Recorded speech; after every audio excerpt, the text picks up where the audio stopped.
Il faut savoir quelque chose. Que le schéma Israël Hashem Elokeinu, il est puissant. Vous savez que ce que schéma, c'est comprendre. Il commence par la lettre Shin. Shin, c'est 300. Et le mot Ehad, qui est le dernier mot, le 6e mot, il commence par la lettre Aleph. 1. 1 et 300, ça fait Esh, le feu. Le feu, le feu, le feu, le feu. Lorsque tu lis le schéma, pour tester si tu acceptes l'éternel, tu le dis pas parce que par citatisme, comme un perroquet, ou par système robotique ou machinal. Il faut que tu saches s'il y a une transpiration à l'intérieur de toi. La flamme de l'amour de Dieu, que tu es en train d'accepter sur toi son amour, sa crainte, sa révérence, sa vénération, que tu l'acceptes, tu dois transpirer à l'extérieur et à l'intérieur. Tu dois trembler. C'est pas moi qui le dis, c'est le Talmud, il l'a répété. Rabbi Yosef Karo, le codificateur du Shulchan Aruch, il a accepté. Kriyat Shema Korim, on lit le passage de l'acceptation du joug céleste, Be'ema, Be'ira, Varetet, Vazeya. 4 qualificatifs. Be'ema avec crainte, Varetet, tremblement, Vazeya en transpirant, et avec une crainte profonde. Il y a ici une cocotte minute à l'intérieur de toi pour transpirer. Ça veut dire que ça doit être tellement à l'intérieur. C'est ça qui va faire l'effet. Lorsque Rav Yashiv, il a entendu le verdict, son corps est devenu froid.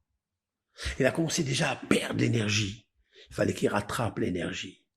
Comment on rattrape l'énergie? Par le shin du schéma, par le aleph de Ehad.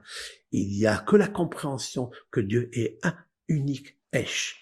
Il a rentré le feu à l'intérieur. Le feu d'acceptation du schéma, il a brûlé toutes les métastases, toutes les maladies, toutes les acidoses, toutes les inflammations, toutes les cellules qui étaient cancéreuses, il les a brûlées, les a cautérisées. Ouais, c'est comme ça. J'ai en foi, la confiance en Hachem, que oui, le schéma, il peut faire quelque chose. Parce que Dieu, il rentre à l'intérieur de toi. Et Dieu, c'est la vie. Elohim Haïm, c'est Dieu et la vie. Et la vie, elle rentre quand il y a la mort. Quand les médecins, ils te disent c'est fini, les cellules sont complètement éteintes. Il y a un feu électrique, énergétique, qui vient des lettres du Shin, Shema, et du Aleph de Ehad, Aleph, Shin, Esh, le feu. Qui est témoin pour ça? Dieu est témoin. Pourquoi? Parce que Shema, à la fin, vous lirez Aïn. Shema, Aïn. On écrit dans la mezouza, quand on écrit la mezouza, le sofer, le scribe doit écrire la lettre Aïn très grande, au moins 2 fois les autres lettres. Aïn. Il y a un œil qui te regarde. Il y a un œil bienveillant. Il y a un nom témoin. Et aussi, Ehad. On voit Ehad. C'est quoi Ehad? Dalet. On écrit en grand Dalet. 4. Ce sont les 4 lettres du tétragramme. Ce sont les 4 lettres des 4 points cardinaux. Le Aïn, il est grand de Shema. Le Dalet, il est grand. Ça fait Aïn et Dalet, ça fait Ed. Ed, c'est témoin. Dieu, il est témoin de te donner la chaleur du feu du Shin et du Aleph de Ehad, les initiales, et les initiales de la fin des mots. Esh, Ed.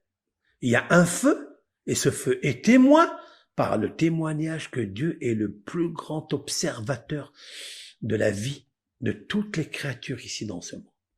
Il peut guérir par son feu énergétique de bonté, sauf qui est Rahamim, qui est la miséricorde, qui est la passion, qui est la pulsion, qui est tout dans la grâce. Il peut te guérir. C'est comme ça. Et cette ségoula, elle est immense.